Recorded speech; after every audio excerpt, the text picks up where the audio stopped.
사랑하는 성도 여러분, 지난 한 주 우리 주님의 은혜 가운데서 평안하셨습니까? 벌써 크리스마스 날이 성큼 다가와서 다음 주일에 우리가 성탄 축하 예배를 드리게 됩니다.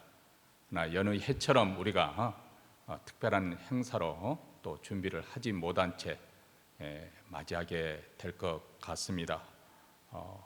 이렇게 세상이 어수선하고 참 우울한 상황 속에서 이 성탄절을 맞이하고 있는 이런 상황 속에서 우리 모두 그 어느 때보다도 더 겸손한 마음으로 우리 아기 예수 평강의 왕으로 오신 예수 그리스도를 환영하며 또 그분을 전심으로 사랑하고 경배드리는 그런 절기가 되어지기를 바랍니다. 지금 코로나 팬데믹이 갈수록 악화가 되어지고 있는 상황 속에서 우리 교우들 가운데 몇몇 분은 지금 병석에서 아주 투병 중이시고 또 세상 떠나신 분들도 계십니다.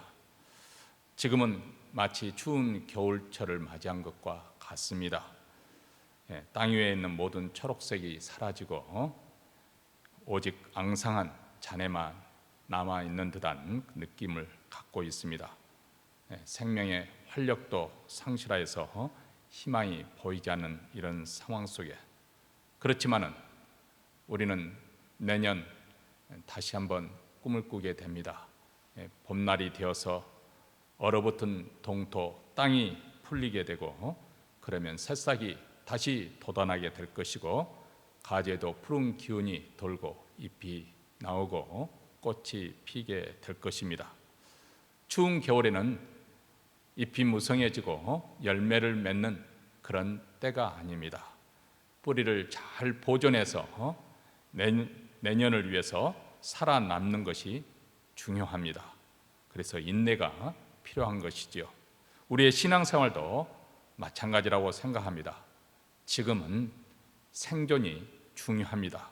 그래서 하나님을 믿는 우리 믿음을 잘 지키고 또 생명의 씨인 복음을 잘 간직해서 오래 참고 인내함으로 우리가 다시금 새싹이 돋고 또 잎이 피어나고 꽃이 피어나는 그런 날을 기약해야 되겠습니다. 우리 하나님은 신실하십니다.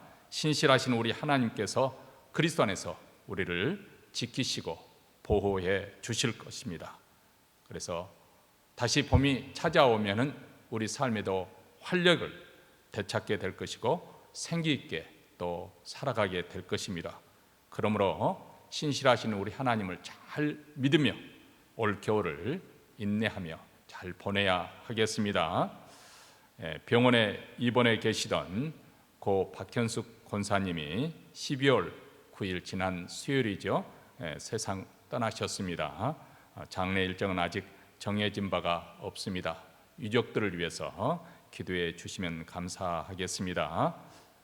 우리 교회에서는 두 가지로 주일 예배를 드리고 있습니다. 교회 웹사이트와 유튜브로 드리는 온라인 주일 예배로 드리고 또 한 가지는 매주 주일 주차장에서 드라이브인 예배로 드리고 있습니다. 드라이브인 주일 예배는 오전 9시 30분과 11시에 드리고 있고 11시에는 우리 영어부와 또 주일학교 학생을 포함해서 우리 영어와 한국어를 병행해서 드리고 있습니다. 청소년 모임은 금요일 오후 6시 그리고 주일 오후 3시에 있습니다. 기억하시고 또 적극적으로 참여하시고 기도해 주시면 감사하겠습니다. 이제 사도신경으로서 우리의 신앙을 하나님 앞에 고백함으로 주일 예배 하나님께 드리겠습니다.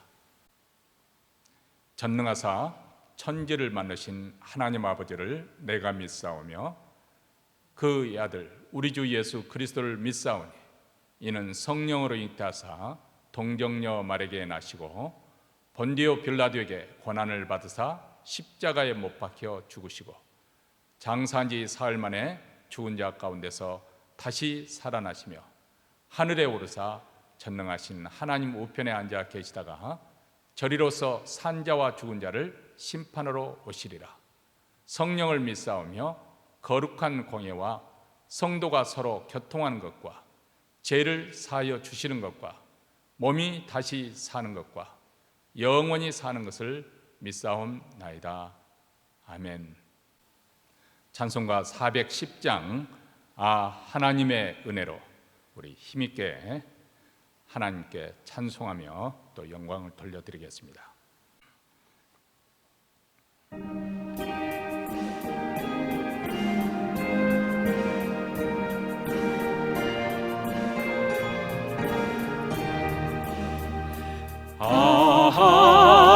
하나님의 은혜로 있을 데 없는 자 왜 구속하여 주는지 난 알 수 없도다.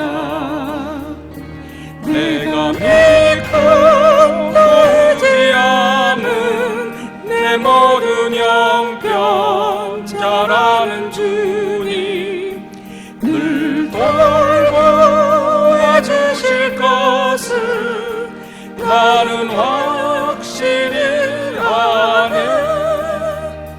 왜 내게 굳센 믿음과 또 복음 주셔서 내 마음이 항상 편한지 난 알 수 없도다.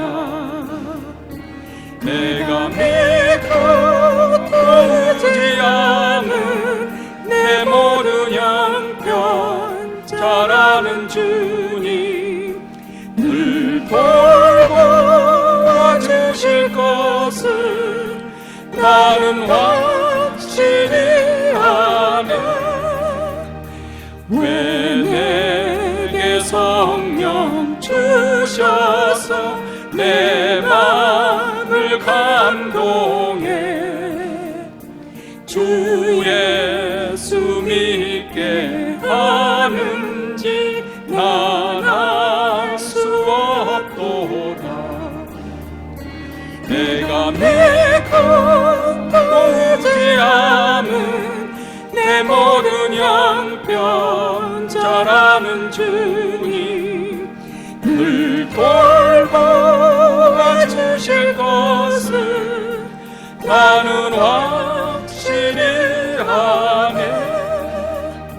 주 언제 강림하실지 복함의 홍낮에 또 주님 만날 그곳도 난 알 수 없도다. 내가 믿고 의지하는 내 모든 양편 잘하는 주님 늘 돌봐주실 것을 나는 확실히 아네. 이 시간에는 저희를 대표해서 조정희 권사님께서 하나님 앞에 기도하시겠습니다. 세상을 이처럼 사랑하사 독생자 예수 그리스도를 이 땅에 보내사 저희들에게 사죄의 은총과 영혼의 삶을 살아갈 수 있는 구원을 이루시고 이제도 살아계셔서 그 구원의 완성을 위하여 세상을 주관하시는 하나님의 높고 위대하심을 찬송하며 경배를 드립니다. 오늘도 복되고 거룩한 안식일 저희들의 삶을 구별하여 하나님의 존전에 나와 전심을 다하여 예배드릴 수 있는 자리로 불러주신 하나님의 은혜 감사드립니다. 이 예배를 통하여서 갈급한 심령 속에 생수로 채우시고 고난 영혼이 소생케 되어 온전한 안식을 누리는 기쁨의 시간이 되게 하옵소서. 자비로우신 주님, 지난 한 주간도 두려움과 염려의 풍랑 속에서 이리저리 부딪히는 곤고한 삶의 현장 속에서도 우리의 힘이 되신 하나님의 위로와 돌보심의 은혜 가운데 다시금 주의 손을 잡고 일어서 살아갈 소망을 주시니 진심으로 감사드립니다. 용서해 주님, 매일의 삶을 돌아보며 하나님 앞에 참회의 기도를 드립니다. 그 수많은 세월들을 지나며 말씀을 읽고 배우며 기도하고 봉사하고 헌신하는 교회 생활에 너무도 익숙해져서 오히려 종교적인 매너리즘에 빠져 공허한 신앙생활을 하고 있지는 않는지요. 저희들의 신앙의 상태를 돌아봅니다. 감추어진 위선과 안주하려는 마음, 영적 게으름, 자기 중심적으로 인한 무정함 등 아버지 하나님 여러 가지 아버지 죄된 생각들이 주님의 십자가 앞에 내려놓으니 저희들을 불쌍히 여기시고 주님의 긍휼하심으로 용서하여 주옵소서. 이제는 돌이켜 첫사랑을 회복하고 진리 안에서 참 자유인으로 언제 어디서나 균형 잡힌 신앙인으로 살아가게 하옵소서. 하나님 아버지, 혼돈과 혼란의 2020년도 거의 지나고 어느덧 사랑과 은총의 계절인 12월이 되었습니다. 돌이켜보면 매 순간순간이 하나님의 은혜요 인도하심으로 여기까지 왔음을 고백하며 감사의 기도를 드립니다.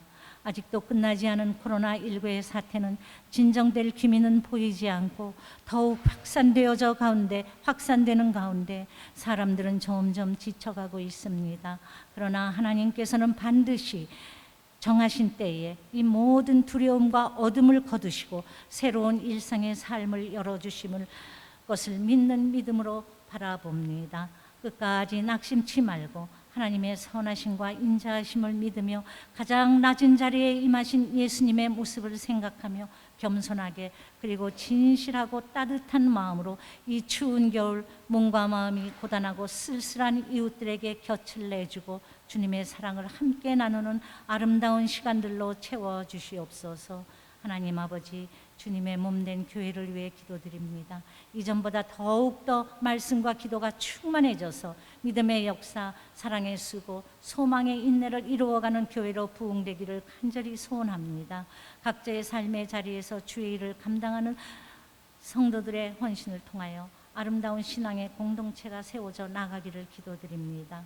올 한 해 열악한 목회 현장 속에서도 성도들의 믿음 생활을 위하여 애쓰고 힘쓰신 목사님과 목회자의 손길이 미쳐 닿지 않는 곳에서 사랑의 수고를 아끼지 않으신 사모님께 세상이 줄 수 없는 주님의 평안과 위로로 그 심령을 충만케 채워 주옵소서. 전 세계에 흩어져 복음을 전하시는 선교사님들을 안전하게 지켜주시고 하나님의 도우심으로 저들의 사역에 어려움이 없이 잘 감당하게 하옵소서. 치유하시는 하나님, 육체의 질병으로 심히 고통 중에 있는 사랑하는 성도들, 바깥 출입이 어려운 연로하신 권사님들, 믿음의 시련 속에서 방황하는 성도들, 코로나 사태로 인하여 삶의 터전이 무너져 경제적으로 어려움을 겪고 있는 성도들을 일일이 찾아가 위로하시고 회복시켜 주시옵소서. 무엇보다도 마음의 평안을 주옵소서. 저들의 고통과 아픔 속으로 찾아오시는 주님의 음성, 세상 끝날까지 내가 너와 함께 하겠다는 약속의 말씀을 붙들고 넉넉히 헤쳐나갈 수 있도록 용기와 힘을 주옵소서. 저희들의 곁을 떠나신 고 박현숙 권사님의 명복을 빌며 유족들에게도 하나님의 위로와 평강으로 충만케 채워 주시옵소서. 이제 말씀의 자리로 나아갑니다. 사랑하는 이강우 목사님 단위에 세우셨사오니 성령님께서 함께 하시고 생명의 말씀을 전하실 때에 세미하게 들려오는 하나님의 음성을 듣는 은혜의 시간이 되게 하옵소서. 하나님 홀로 영광 받으시고 환난 날에 우리의 피난처가 되시는 예수 그리스도의 이름으로 감사하며 기도드리옵나이다. 아멘.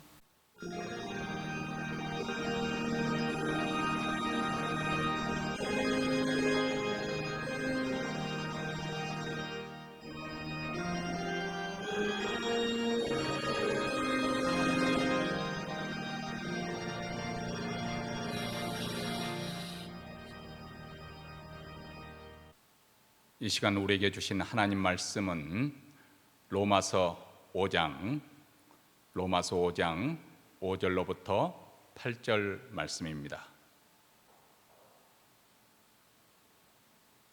소망이 부끄럽게 아니함은 우리에게 주신 성령으로 말미암아 하나님의 사랑이 우리 마음에 부은 바 됨이니 우리가 아직 연약할 때 기약대로 그리스도께서 경건치 않은 자를 위하여 죽으셨도다.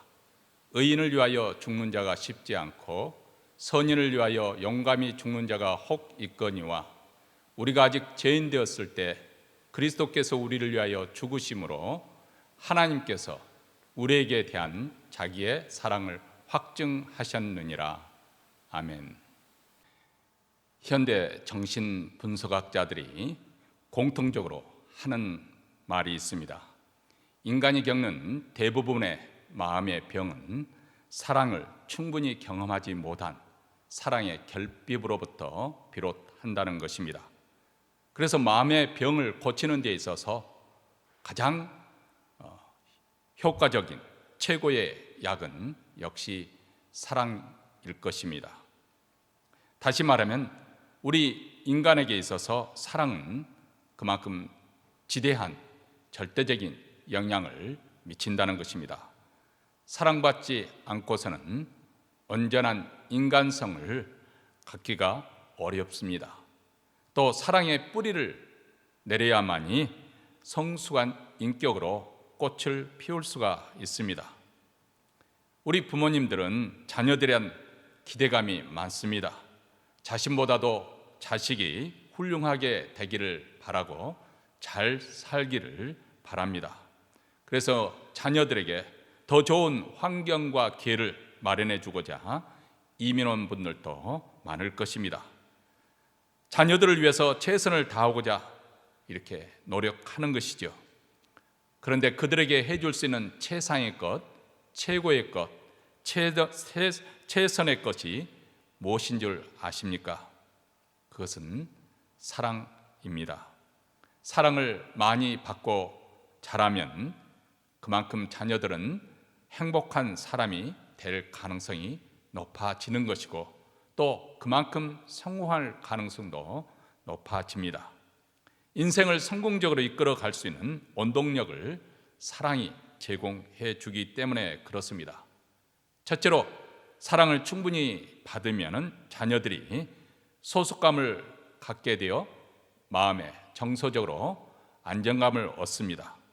사랑받는 사람은 사랑을 베푸는 사람과 인격적으로 깊이 연결이 되어지는 것이고 그래서 내가 이 가정에 이 가족에 속다는 소속감을 느끼고 소속감을 갖게 되면 그만큼 정서적으로 안정감을 얻게 되는 것이죠.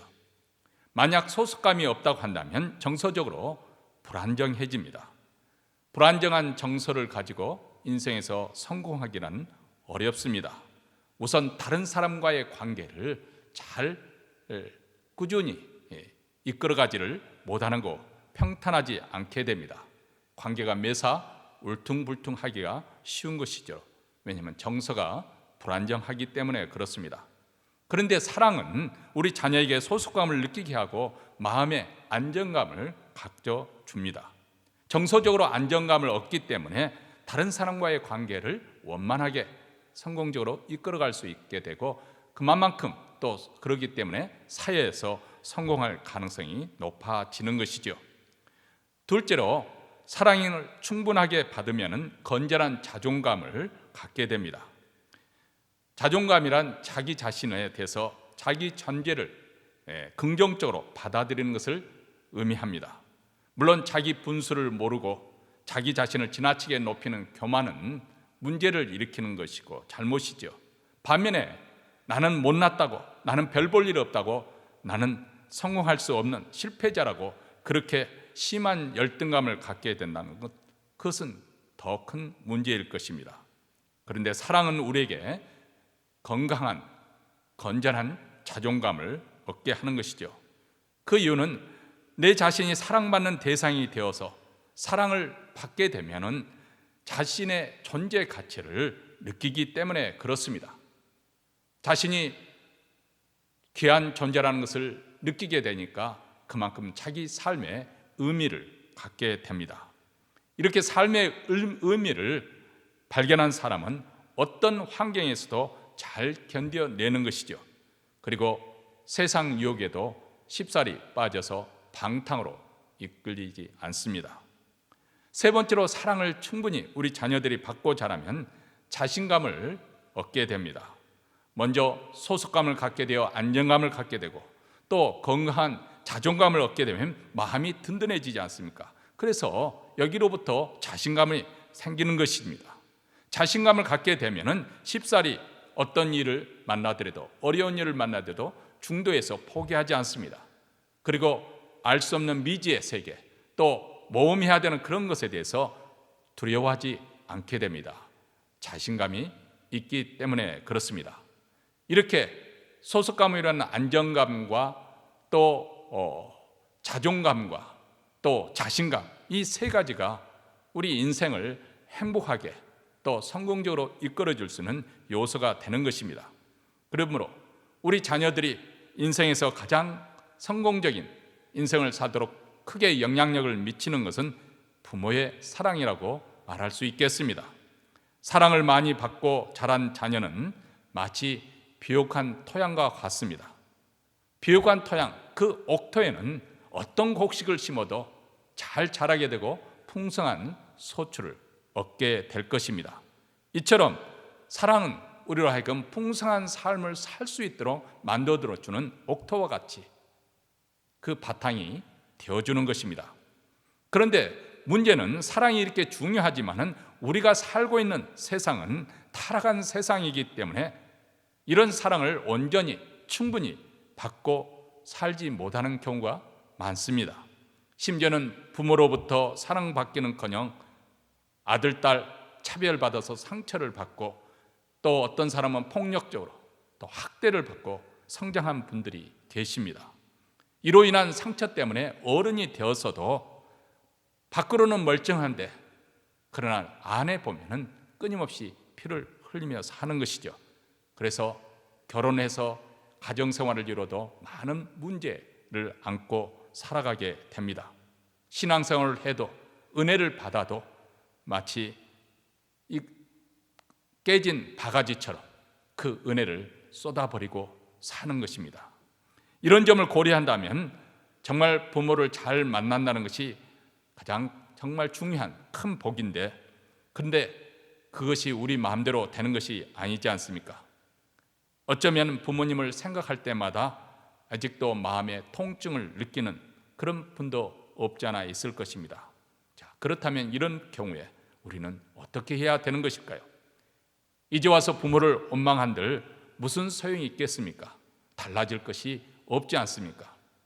오늘 본문은 이런 상처와 아픔을 싸매주고 치유해주고 우리의 마음을 옥토와 같이 부드럽게 만들어줄 수 있는 위대한 사랑에 대해서 말씀해주고 있습니다.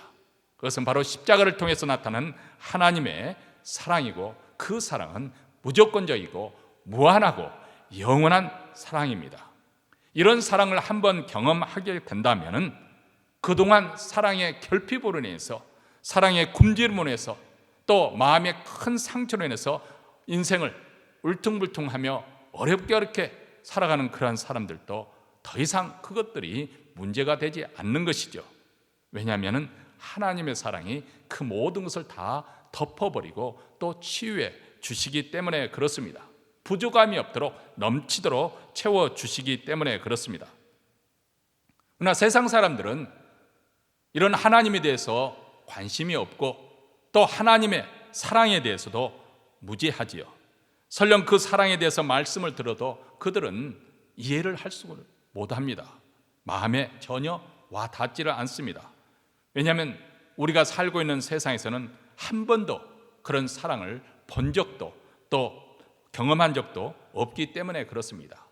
이기적인 세상에서는 그런 사랑을 발견하기 어려운 것이죠. 그것은 오직 하늘에 계신 우리 아버지께서 우리에게 베푸시는 사랑, 즉 아가페 사랑입니다. 감히 상상할 수 없을 만큼 엄청난 사랑을 십자가를 통해서 우리에게 보여주심으로 확증해 주셨습니다. 오늘 말씀 8절입니다. 우리가 아직 죄인되었을 때 그리스도께서 우리를 위하여 죽으심으로 하나님께서 우리에게 대한 자기의 사랑을 확증하셨느니라.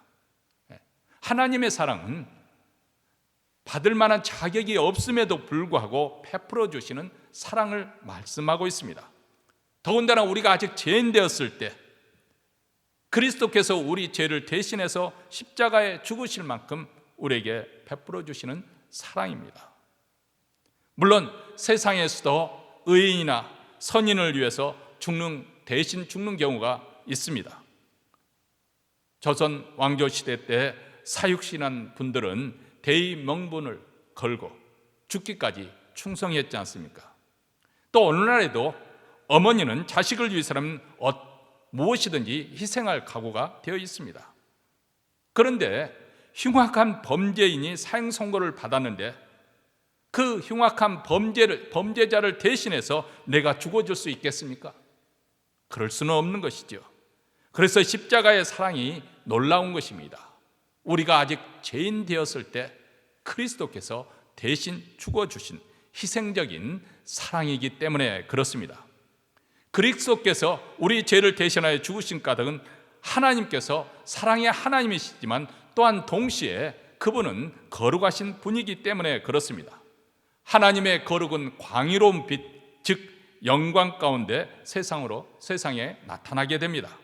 그 영광의 빛은 아무도 그 거룩하신 하나님 앞에 근접할 수 없도록 만듭니다. 모세가 호렙산에서 불이 붙었지만은 타지 않은 그 떨기나무를 보았습니다. 그래서 가까이 가서 왜 그런 현상이 생겼는지 접근하려 하니까 음성이 들렸습니다. 더 이상 가까이 하지 말라. 내가 선 땅은 거룩한 땅이니 내 발에서 신을 벗으라.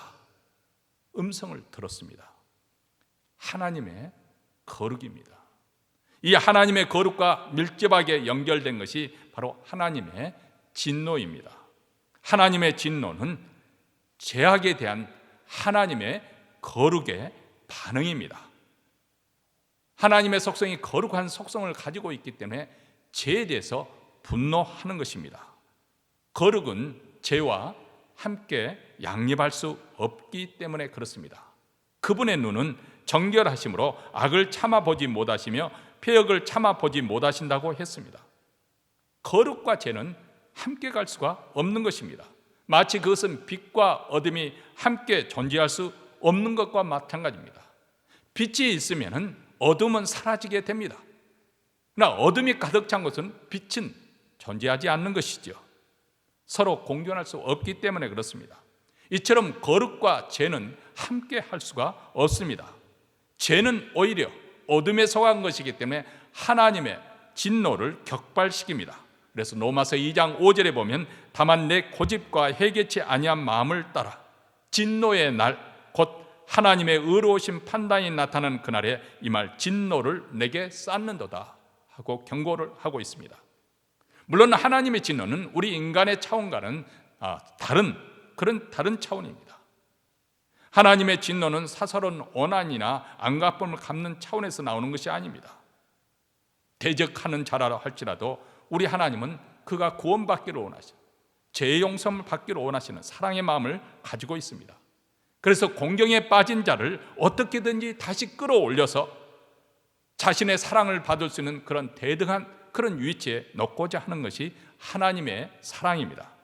그래서 하나님의 아들이 우리 죄를 대신하여 십자가를 지신 것입니다.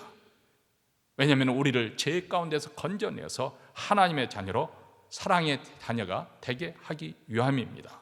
이 사랑을 십자가를 통해서 확증해 보이셨습니다. 증거해 보이셨습니다. 나타내 주셨습니다. 누구든지 십자가를 보고서 하나님의 사랑이 없다고 말할 수가 없게 되었습니다. 여러분, 십자가를 통해서 나타난 하나님의 사랑이 얼마나 지독한 것인지, 우리는 고대 시대에 가장 잔인한 처벌이 십자가 처형 방법이라는 것을 알고 있습니다. 그것은 노예나 극악한 범죄자, 국가 반역자들에게만 가는 형벌이지요. 통치자들은 공개적으로 자신의 의도를 알리고 싶을 경우에 십자가 처형을 특별히 선호했습니다. 가장 사람들이 붐비는 도로를 정해서 그곳에서 십자가형을 집행하도록 했습니다. 왜냐하면 가급적 많은 사람들이 그 처형 현장을 보고서 두려움을 느끼라는 것이겠죠. 특히 반역을 도모하는 이들에게 엄중한 경고를 주기 위함입니다. 그래서 최대한 고통을 주면서 서서히 죽이는 것, 이것이 바로 십자가의 처형입니다. 예수님이 마침내 골고다에 이르렀습니다. 몸에 걸친 모든 옷이 다 벗겨졌습니다. 최소한의 수치를 가릴 옷 조각도 남아 있지 않습니다. 그리고 십자가 형태를 눕히고 팔을 벌리게 합니다. 길이가 15cm가 되는 그런 굵은 쇠못을 집어들고 사정없이 내리칩니다. 쾅, 쾅, 쾅 이렇게 내리칠 때 손목을 뚫고 나무 깊숙이 박힙니다. 다시 발을 겹치게 하고 그 위에 못을 박습니다. 기다란 못이 예수님의 발꿈치 뼈를 간통해서 나무에 박힙니다. 여러분, 십자가는 최대한 고통을 주기 위해서 힘을 분산시키는 것처럼 그냥 오징어 말린 것처럼 쫙 펴서 그렇게 못을 박지 않습니다. 여러분이 십자가상을 보면 아신 바와 같이 팔이 약간 처지고 물이 약간 굽혀지는 엉거주춤한 자세로 그렇게 만들어서 십자가 처형을 못을 박습니다. 그렇게 해야만이 온몸의 무게가 가중되어서 그 십자가에 못 박힌 그 통증을 더 느끼게 되는 것이죠. 한번 숨을 들이쉬려고 하면은 양팔에 손을 쥐어서 끌어당기고 무릎을 또 못을 박힌 그 발등에 무릎을 펴야만이 숨을 쉬게 됩니다. 이렇게 안간힘을 다해서 숨을 쉬게 될 때 한 번 쉴 때마다 통증은 온몸에 불붙는 것처럼 신경줄을 타고 달리게 됩니다. 그런데 이런 육체적인 고통뿐만 아니라 정신적으로 심리적으로도 큰 고통을 받습니다. 죄인의 옷을 다 벌써 벌거숭이로 만들어버려서 매달아 놓습니다. 최소한의 체면과 자존심도 허락지 않는 것이죠. 오직 수치와 모멸만이 남고, 그리고 내가 완전히 버림을 받았구나, 두려움과 절망감이 압도하게 됩니다. 무엇보다도 감당하기 힘든 것은 육체적인 고통이나 이런 정신적인 고통이 아닙니다. 창세전부터 성자 하나님이신 예수 그리스도, 성부 하나님과 함께 친밀하게 누려왔던 그런 완전한 사랑의 교제가 단절된 것입니다. 왜냐하면 예수님은 하나님의 아들이시지만은 지금 죄인을 대신하여 형이 집행되고 있기 때문에 그렇습니다. 하나님께로부터 버림받았다는 무서운 공포를 맛보고 있습니다. 하나님의 진노의 잔을 마시고 있습니다. 십자가에 우리의 죄값으로 우리가 담당해야 될 하나님의 진노와 저주가 그 위에 퍼부서집니다. 고통과 고독 가운데 엘리 엘리 라마 사박다니, 나의 하나님 나의 하나님 어찌하여 나를 버리셨나이까, 이렇게 외치십니다. 우리는 이 혹독한 십자가의 죽음을 볼 때 비로소 우리가 가지고 있는 죄의 실체를 깨닫게 됩니다. 그것은 아주 가벼운 감기 증세로 생각했던 우리의 죄가 실상은 가공할 만한 파격을 가지고 우리를 종으로 부려왔다는 사실입니다. 도저히 우리가 한가할 수 없는 죄의 법수로 우리를 사로잡아 왔다는 것을 알게 됩니다. 그리고 그것은 오직 하나님의 아들이 십자가에 죽으심으로만이 해결될 수 있는 문제라는 것을 깨닫게 되는 것이죠. 이렇게 십자가는 우리의 죄를 폭로하지만은 동시에 얼마나 우리를 위해서 하나님께서 지독하리만큼 사랑하셨는가 하는 것을 확증시켜 줍니다. 사랑하는 아들을 내어주실 만큼 십자가 앞에 내가 죄인이 드러났지만은, 그러나 그 십자가는 흉악한 죄인이를 할지라도 우리를 불쌍히 여기서 구원하시는 하나님의 사랑, 이것을 나타내 주는 것입니다. 우리 죄인을 대신하여 그리스도께서 희생 제물이 되신 것입니다. 그래서 본문 6절에서 우리가 아직 연약할 때 기약대로 그리스도께서 경건치 않은 자를 위하여 죽으셨도다, 이렇게 말씀하고 있지 않습니까? 복음은 무엇입니까? 예수께서 우리 죄에 대한 형벌을 대신하여 담당하시려고 십자가에 달려 죽으셨다. 이것이 복음의 핵심입니다. 처절한 고통 가운데 죽임을 당하도록 하나님께서 자신의 아들을 내어주셨습니다. 십자가에서 흘리신 그 피가 우리의 모든 죄를 씻어 주셨습니다. 우리를 하나님과 화해케 하여 주셔서 구원하여 주셨습니다. 죄로 단절됐던 하나님과 우리 사이가 회복되고, 그래서 우리는 영생을 얻고 하나님의 자녀가 되는 놀라운 복을 받게 되었습니다. 그런데 우리가 그것을 누릴 만한 어떤 자격이나 조건을 갖췄기 때문에 그렇습니까? 아닙니다. 무조건적으로 그렇게 사랑을 베풀어 주신 것입니다. 하나님께서 우리에게 달려오셔서 우리를 환영해 주시고 누더기 같은 우리의 의를 다 벗겨주시고 하나님의 의로 그리스도의 그 피로써 입혀주셨습니다. 하나님의 자녀로 그리스도 안에서 그리스도와 함께 하늘에 앉히셨습니다. 하나님의 자녀를 위해서 이제 새하늘과 새 땅이 준비되었습니다. 하나님은 이런 분이십니다. 그분의 영광의 풍성에 따라 우리가 구하는 것보다 더 넘치도록 부어주시는 분이십니다. 얼마나 많은 사람들이 이 하나님을 만남으로써 그 하나님의 사랑에 터치됨으로써 절망에서 소망으로, 낙담에서 위로로, 고독에서 사귐으로, 그리고 자살에서 생명으로 바꾸는지 모릅니다. 누구든지 하나님께 돌아오기만 하면 그분은 무조건 품어주십니다. 어떤 처지에 있든지 어떤 형편에 놓여 있든지 모든 것을 다 이해하십니다. 완전히 용서하십니다. 차별하지 않고 넘치도록 채워주시는, 이것이 바로 하나님의 사랑입니다. 이 사랑을 우리가 어떻게 받아 누릴 수가 있을까요? 오늘 말씀 5절에서 그 비밀이 들어있습니다. 소망이 부끄럽게 아니함은 우리에게 주신 사랑으로 말미암아 하나님의 사랑이 우리 마음에 부은 바 됨이니. 자, 오늘 말씀 여기에 표현에 주목하시기 바랍니다. 여기 보면 사랑이라는 것을 아주 추상적으로 막연하게 표현하고 있지 않고 우리가 피부로 온몸으로 느낄 수 있는 그런 언어로 사랑을 표현하고 있습니다. 사랑을 어떻게 주셨다고 했습니까? 부어주셨다. 우리의 온몸이 흠뻑 적실 정도로 마치 도가니에 있는 물을 엎어서 물을 쏟아 붓는 것처럼 하나님의 사랑을 우리에게 부어주셨다. 도저히 부정할 수 없는 그런 생생한 체험을 의미하고 있는 것이죠. 이런 사랑의 터치가 되어지면, 이런 사랑을 만나게 되면, 이런 사랑이 부어지게 되면 무엇보다도 자기 자신이 알게 됩니다. 주변 사람들이 알게 됩니다. 남편이 깨닫게 되고 또 아내가 알게 됩니다. 성도들이 깨닫게 됩니다. 직장 동료들도 뭔가 달라졌다는 것을 느낌을 갖게 됩니다. 꽁꽁 얼어붙은 동태에 생명을 불어넣기 위해서는 따뜻한 봄바람이 필요하듯이 얼어붙은 우리 심령, 삭막한 우리 심령, 메마랐던 우리 심령에 생명력과 활력을 불어넣기 위해서는 바로 이 놀라운 이런 하나님의 불붙는 듯한 사랑이 필요합니다. 우리 모두 사랑받기 원하는 것이고 사랑을 하기를 원합니다. 우리 마음 가장 기쁜 것에서는 궁극적으로 사랑에 대한 갈급하는 마음이 있습니다. 그런데 성경은 하나님께서 우리를 이토록 사랑하셨다, 그것을 확실하고도 분명하게 체험할 수 있는 그런 뜨거운 사랑을 말씀하고 있습니다. 우리가 지적으로만 동의하는, 머리로만 깨치는 그런 사랑이 아니고 온몸으로 그 사랑을 체험할 수 있는 그런 사랑을 말씀하고 있습니다. 아니, 목사님, 그게 가능할까요? 어떤 특별한 사람, 아주 열심히 있는 특별한 사람들만 있을 수 있는, 일어날 수 있는 일이 아닙니까? 그런데 사도 바울은 우리라는 표현을 썼습니다. 우리 모두에게 어떻게 이것이 가능할까요? 우리에게 주신 성령으로 말미암아.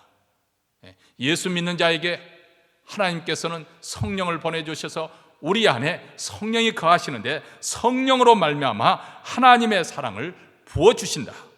왜냐하면 성령 하나님은 바로 예수님의 삶과 죽음, 즉 십자가의 그 처절한 고통 속에 나타난 하나님의 사랑에 대한 그것을 목격한 산 증인입니다.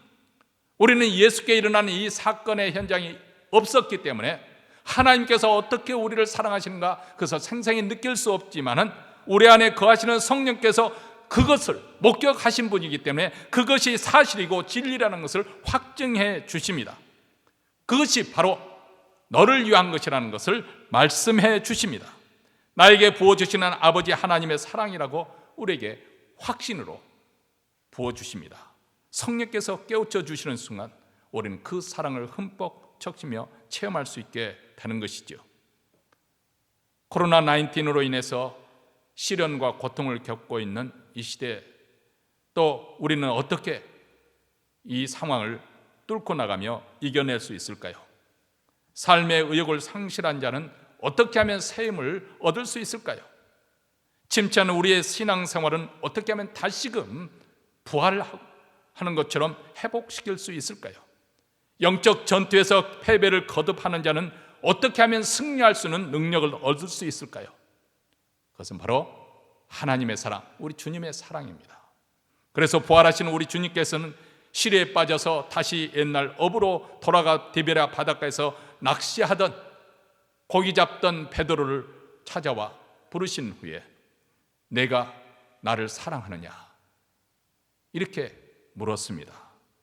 주님께 대한 사랑만 있다고 한다면 어떤 시련도 능히 극복할 것이고 맡겨진 사명도 능히 감당할 줄 우리 주님은 믿었기 때문입니다. 한번 생각해 보십시오. 하나님은 전 우주의 유일하신 분이십니다. 천지 만물을 창조하신 가장 권세 있는 전능하신 자입니다. 그리고 하나님의 아들 예수 그리스도는 하늘과 땅의 모든 권세를 다 가지신 분이십니다. 하늘에 있는 자들이나 땅에 있는 자들이나 땅 아래 있는 자들이 그 발에 엎드려 영원토록 찬송해야 될 영광의 주님, 그리고 승리자이십니다. 그런데 하나님께서 미미한 저를 사랑하셔서 독생자 예수 그리스도를 아끼지 아니하고 내어주셨습니다. 로마서 8장 32절에 보면 자기의 아들을 아끼지 아니하고 우리 모든 사람을 위하여 내어주시니가 어찌 그 아들과 함께 모든 것을 우리에게 은사로 주지 아니하시겠느냐. 우리를 위해서 자기의 아들을 내어주셨는데 무엇인들 아끼겠느냐. 하나님께서 이토록 우리를 사랑하시는데 우리가 무엇을 염려할 필요가 있겠습니까? 무엇이 두려웠겠습니까? 설령 사업이 잘 되지 않는다 하더라도, 건강이 아주 좋지 않아서 생명의 위협을 받는다 하더라도, 관계의 어려움이 많아서 많은 스트레스를 안고 살아간다 할지라도, 현재도 어렵지만은 앞날도 보장할 수 없어서 희망이 보이지 않는다고, 그래서 답답한 상황이라 할지라도, 하나님께 아무리 기도해도 기도의 응답이 없어서 동서남이 꽉꽉 막힌 것처럼 그렇게 답답한 상황, 어디서부터 우리는 이겨내고 또 시작할 수 있을까요? 하나님 앞에 나아가서 다시 한번 우리는 이 하나님의 사랑을 확인해야겠습니다. 하나님 앞에 서서 나라는 존재가 얼마나 미미한 존재인지 깨달아 그것을 헤아려 생각해 보십시오. 사실 우리가 아무리 고통 가운데 몸부림을 춘다 해도 누가 나를 알아줄 사람이 별로 많지 않습니다. 설령 내가 오늘 세상을 떠난다 하더라도 내일이 되면 세상은 여전히 별일 없는 것처럼 돌아갈 것입니다. 이처럼 우리는 미미한 존재입니다. 그런 우리를 하나님께서 어떻게 사랑하셨는지 한번 깊이 숙고해 보십시오. 우리에게 보여주신 그 사랑의 경지에 대해서 깊이 들어가 보십시오. 그리고 그 사랑에 한번 압도당해 보십시오. 그러면 우리 자신도 모르는 사이에 이런 말을 하게 될 것입니다.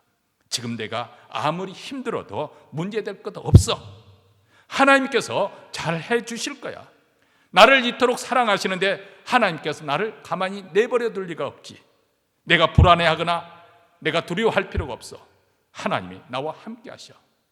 하나님의 사랑을 깨달아지고 그 사랑이 믿어지면은 오히려 내 입에서는 한숨이 변해서 탄식이 변해서 찬송으로, 찬양으로, 감사로 흘러나오게 될 것입니다.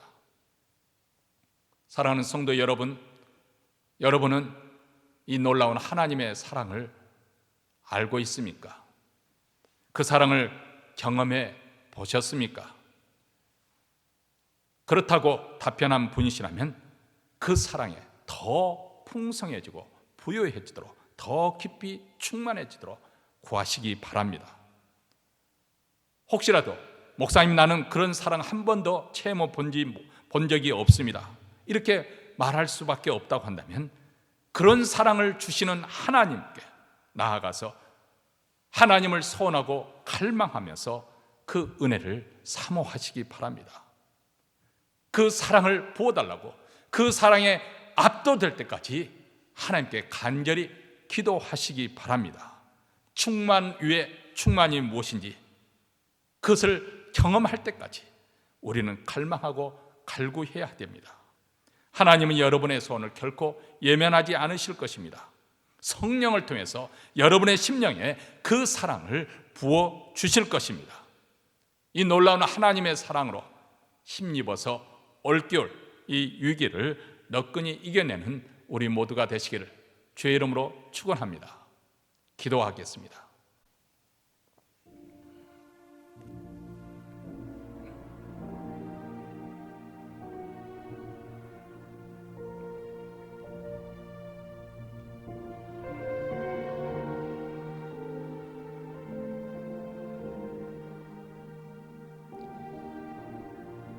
사랑하는 성도 여러분, 아무리 우리 심령이 삭막하고 딱딱해졌다 할지라도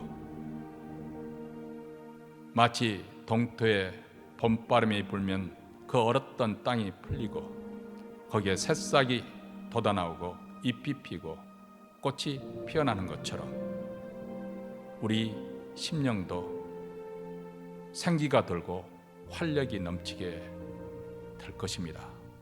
하나님의 사랑, 하나님의 사랑이 이렇게 우리 심령을 부드럽게 하고 생명력이 넘치도록 변화시켜 줄 것입니다. 지금 우리에게 필요한 것은 이 하나님에 대한 사랑, 하나님이 주시는 사랑을 다시금 각성하는 것입니다. 회복하는 것입니다. 다시금 충만케 되어지는 것입니다. 십자가를 통해서 보여주신 하나님의 사랑,